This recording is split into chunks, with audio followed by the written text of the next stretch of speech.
விடுதலை போராட்டம் ரொம்ப காரசாரமா நடந்துகிட்டு இருந்த நேரம் தான் அது. அதற்கு நடுவில் ஒரு அழகான காதல் கதை மலர்ந்துச்சு. அப்பவே யார் யாருக்கு நடுவில் தெரியுமா?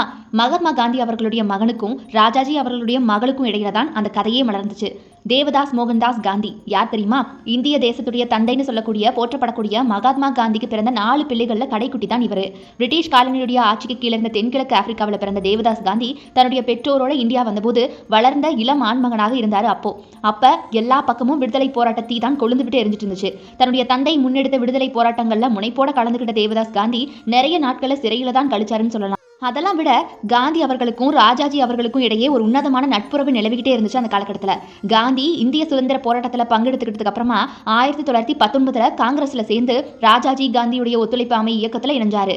அதுபோக ரவுலட் சட்டம் எதிர்ப்பு, வைக்கம் போராட்டம், குடிசார் சட்ட மறுப்பு, உப்பு சத்தியாகிரகம் மாதிரியான நிறைய போராட்டங்கள்ல பங்கெடுத்துக்கிட்டாரு. 1920களில் மദ്രാஸ்ல, அதாவது இப்ப இருக்க மெட்ராஸ்ல, சென்னையில ராஜாஜி இல்லத்துல தங்கி காந்தி போராட்டம் குறித்த விவாதங்கள் நடத்தியதாகவும் சொல்லப்படுது. தந்தையோட போராட்ட காலத்துல நின்றிருந்த தேவதாஸ் காந்தியும் ராஜாஜி இல்லத்துல தான் தங்கி இருந்தாராம். தேவதாஸ் காந்தியோ அப்பவே ஹிந்தி மொழி பயிற்றுவிப்பாளராக, அதாவது ஹிந்தி லாங்குவேஜ்ல டியூட்டரா ஒர்க் பண்ணியிருக்காரு.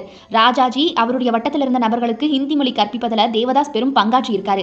இந்த இடைப்பட்ட இந்த காலகட்டத்தில் தான் காந்தியுடைய மகன் தேவதாஸ்க்கும் ராஜாஜி மகள் லட்சுமிக்கும் இடையே காதல் மலர்ந்திருக்கு.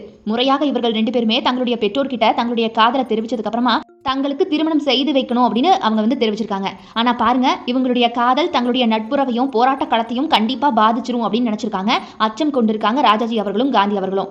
ஆனா அதை எல்லாத்தையும் மீறியும் கூட தங்களுடைய காதல்ல மிக உறுதியா இருந்திருக்காங்க தேவதாசும் லட்சுமியும். அந்த சமயத்துல தேவதாசுடைய வயது பாத்தீங்கன்னா 28, லட்சுமியுடைய வயது 15. அதனாலேயே லட்சுமி அவர்களுடைய வயதை சுட்டிக்காட்டி காந்தி மற்றும் ராஜாஜி என்ன சொல்றாங்கன்னா, நீங்க 2 பேரும் 5 வருஷம் ஒருத்தர் பார்த்துக்காம இருக்கணும், பேசிக்காம இருக்கணும், இந்த மாதிரியான நிபந்தனைகள் எல்லாத்தையும் விதிக்கிறாங்க.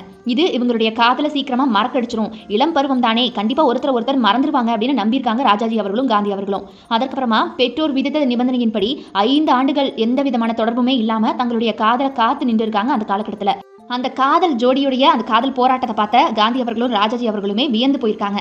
1933 போராட்டத்தின் போது சிறை சென்ற காந்தி விடுதலையாகி வந்த சமயத்துல பெற்றோர் சம்மதத்தோட 1933 தேவதாஸ் காந்தி மற்றும் லட்சுமிக்கும் திருமணம் நடந்திருக்கு. பெருமளவு கூட்டம் இல்லாம நெருங்கிய வட்டத்தின் இடையே சாஸ்திரப்படி நடந்தேறியிருக்கு இவங்களுடைய திருமணம்.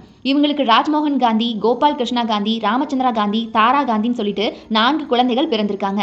என்னதான் இளம் பருவத்திலேயே காதல் மலர்ந்து கல்யாணம் வரைக்கும் போனாலும் கூட பாத்தீங்கன்னா, காந்தி அவர்களுடைய மகனும் சரி, ராஜாஜி அவர்களுடைய மகளும் சரி, அவங்களுடைய வாழ்க்கையை இறுதி வரைக்கும் ஒழுக்கம் தவறாம நெறிமுறைகளோட அவங்க வாழ்ந்திருக்காங்க.